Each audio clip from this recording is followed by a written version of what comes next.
Шафкатпен кездескенде оны жеңген алғашқы адам боламын. Мерзімнен бұрын жеңемін оны. Сонда Шафкат Гериді мыжып өте алмаған үшін адамдар оны чорт көреді. Сондықтан менімше 25 минуттық жекпе-жек Шафкат үшін жаман болады. Иә достар, Белал тағы да Шафкат жайлы көп сөйлеп, ауыз көпіртіп, біраз нәрсе айтып тастады. Шафкат пен Белалдың жекпе-жегі UFC 315-ке, яғни мамыр айларына жоспарланған деген болатын. Бірақ әлі бұл белгісіз. Ал әзір Белалдың сөздерін тыңдайық. Сіздермен Сол ID арнасы. Біз бастаймыз. Көптердің қателігі ғой. Мені допингке қарсы күрес агенттігі тексерді. Мен жайлы ештеңе білмеймін. Шафкаттың ағылшынша тілі де келмейді. Треш-ток жасайтындай.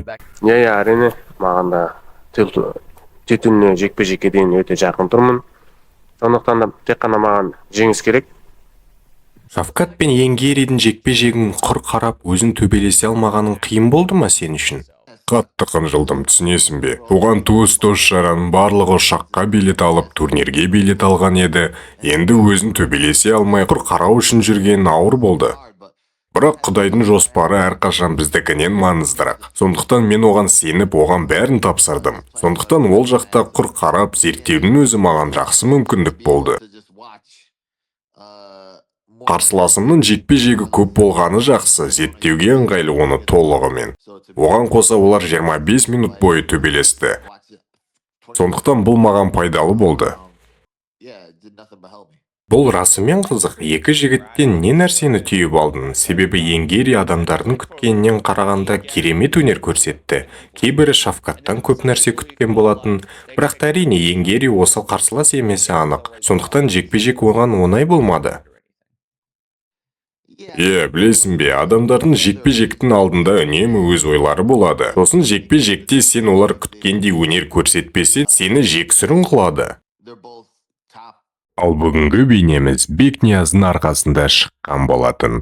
Көп алғыс айтамын, барлық арнамыздың дамуына кетеді. Ал егер де сіз келесі бейненің шығуына септік тигізгіңіз келсе, онда осы нөмірге кез келген қаражатты жіберсеңіздер болады. Алдын ала алғыс айтамын. Менімше ол екеуі де алғашқы бестікке кіреді, жартылай орта салмақ дивизионында. Және бұл қиын, ол екеуі бұрын бір командада болған. Бірге жаттығып жүрді бұрындары. Сондықтан сен оның қимылдарын біліп тұрасың, немесе ол сені кім біліп тұрады. Әрине, жаттығу залында және октагондағы жекпе-жек екі түрлі, оны білемін. Бірақ түртіп алатындай ештеңке көрмедім екеуінен. Майда шүйде заттар ғана, кішігірім заңдылықтары бар. Бірақ менімше адамдар тым қатты терең ойлайды әшейін бір жекпе-жектің өзіне. Шафкат мерзімге дейін бітірмесе, ол чорт дейді. Ал Гери толық жекпе-жекті шыдап өтті, ол керемет дейді. Бірақ екеуі де жеңіліс көрмеген ғой. Екеуі де алғашқы топ бестіктің жауынгерлері. Менімше адамдар Гериді бағаламай Шафкатты асыра сілтеп мақтап қойды. Бірақ оған қоса Шафкаттың жарақаты болғанын білдік қой. Бірінші Гери жайлы сұрайын, қалай ойлайсың, болашақта оны не күтіп тұр? Ол сені таңғалдырды ма, және бір күні саған қарсы белбеу үшін күресуге мүмкіндігі бар ма оның? Мен таң қалдым. Гери стиль жағынан өте ақылды жауынгер. Ол үнемі жеңетін жолды таба біледі. Дивизионымды бір қарап шықсам, менің ойымша ол жоғарыда қалады. Жоғарыда тек бірен-саран жауынгерлер ғана оған қарсылық көрсете алады. Менімше бұл жігіттер үшін ең қиын қарсылас Шон Бреди болатын секілді. Себебі оның күресі де бар, стойкасы да бар. Соңғы жекпе-жегінде кардиосын да көрсетті. Сондықтан менімше ол қашқақтап жүрсе Бредидан, ол бестікте қалады. Екі жауынгер де бір-бірін баяғыдан таниды. Енді Гери мен Шафкаттың жекпе-жегінен Шафкаттың жағынан түйетін нәрселерім болды ма?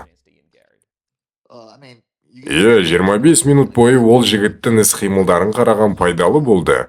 Бірақ біз оның біз ойлаған нәрселерді істей ала ма деп тексердік. Сондықтан біз ойлағандай шығып, көп нәрсеге көзіміз жетті. Жекпе-жегіміз болған сәтте оған қарсы барлығын көрсетемін. Ол 25 минут бойы жай қимылдады, дұрыс па? Бәрі оны Робокоп деп ойлаған. Бәрін мыжып өтеді деп. Сонда Шафкат Гериді мыжып өте алмаған үшін адамдар оны чорт көреді. Немесе жекпе-жегі жеңіл өтеді ол үшін деп көңілдері қалды. Бірақ мен үшін бұл маңызды емес. Менде үнемі өзімнің настройым бар. Оның ең мықты үлгісімен шайқасамын деп дайындаламын. Сондықтан менімше 25 минуттық жекпе-жек Шавкат үшін жаман болады. Сен әлі де маған бұрындары айтқандай оны толығымен доминация жасап, басып, мерзімнен бұрын жеңемін деп ойлайсың ба? Немесе өзгерді ме ойын жекпе-жекті көргеннен кейін? 100%. Мен айтқандай, мен дивизиондағы ең мықты жігітпін, әлемдегі ең мықты жауынгермін. Сондықтан осы жігіттердің жекпе-жектерін қарағанда, бұл маған одан әрі сенімділік сыйлады. Мен бұл жігіттердің барлығынан мықтымын. Және әлемге бұны дәлелдейтін мүмкіндік алсам, бұны дәлелдеймін. Шавкатпен кездескенде оны жеңген алғашқы адам боламын. Мерзімнен бұрын жеңемін оны. Хоаким Бакли жайлы не айтасың? Соңғы уақытта оның қарсыласы өзгеріп, Колби Ковингтонмен шықты. Және өзін әдемі көрсетті. Оның белбеу үшін таласуға мүмкіндігі бар ма? Саған ұнады ма жекпе-жегі? 100%. Колби жүрген мал ғой, ол ондай мықты емес, дарабоздай.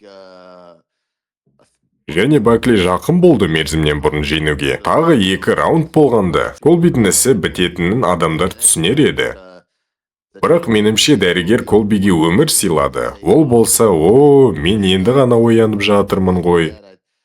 Енді ғана бастадым дейді. Ол енді ешқашан жеңіс көрмейді. Ол енді жекпе-жекке шығады деп те ойламаймын. Себебі ол өзінің соншалықты нашар екеніне көзі жетті. Ол ақтала алады. Бірақ менімше Бакли оған стиль жағынан келіп тұр. Көп жігіттерге ыңғайы келеді. Ол атылады, ұйықтататын күші бар. Греплинг бар, күресі де бар. Ол қорғанысты бұза алатынын көрсетті. Оған қоса оның кардиосы да жақсы болды. Сондықтан ол мықты, бірақ енді бәрі өзіне байланысты. Дивизионда көп мықты жауынгерлер бар. Және Шавкаттан басқа таза белбеу үшін үміткерді көрмей тұрмын. Ол жігіттерге қарасам бір Джек Делла Мадалена бар, бірақ ол Эдвардспен шығады деп жатыр. Сосын Бакли бар, ол кіммен төбелеседі белгісіз. Бреди күтіп жүр, кіммен шығарын білмей. Бұл ботқаның ішінде сендерде тағы шал бар, Камару Усман деген. Ол әлі өзінің подкастында жүр, тек аты шықса болды деп.